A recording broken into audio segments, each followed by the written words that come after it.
Le pont Pierre-Laporte a été inauguré le 6 novembre 1970. Il célèbre donc ses 50 ans. Encore aujourd'hui, ce pont se distingue parmi les ponts suspendus construits au Canada et même ailleurs dans le monde. Des ponts suspendus au Québec, là, il ne s'en est pas construit là, énormément. On a quelques ouvrages suspendus et celui-là, évidemment, construit entre 1966 et 1970 est catégorisé là, quand même le pont au Canada, le pont dont la portée centrale, pont suspendu dont la portée centrale est la plus importante. Là. On parle d'une travée centrale là, de plus de 650 mètres. Là. Qui le classe là, parmi une centaine de ponts là, dans le monde là, avec la plus grande portée centrale. Au milieu des années 60, la construction d'une telle structure avec une travée centrale aussi importante représentait un défi de taille. Les ingénieurs québécois se sont donc rendus en Europe pour parfaire leur expertise. C'est un défi majeur. Là. Donc, l'entrepreneur là, qui a réalisé les travaux, Janin Construction, à l'époque, est allé chercher son expertise pour faire les travaux là, en Angleterre. Là.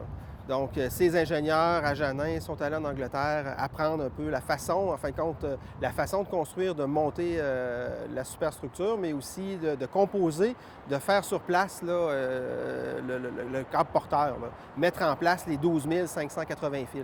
Donc, presque 13 000 petits fils d'acier forment chaque câble porteur qui permet de maintenir le pont suspendu à plus de 50 mètres au-dessus du fleuve Saint-Laurent. Le pont Pierre-Laporte est également intimement lié à l'histoire du Québec. Il porte le nom d'un ministre enlevé et assassiné en octobre 1970. Pierre Laporte était ministre de l'Immigration et ministre du Travail et de la main-d'œuvre. Aujourd'hui, plus de 100 000 véhicules par jour circulent sur le pont pour passer d'une rive à l'autre. Il s'agit d'un lien essentiel au développement socio-économique de la communauté métropolitaine de Québec. C'est un lien régional, mais c'est un lien aussi provincial et même, là, on pourrait dire, là, transcontinental. Là. C'est la traverse là, pour se rendre, évidemment, là, vers l'autoroute 73, vers les États-Unis et vers les provinces maritimes. Donc, c'est un lieu de passage là, incontournable là, pour aller de l'est vers l'ouest du pays ou de la province. Là.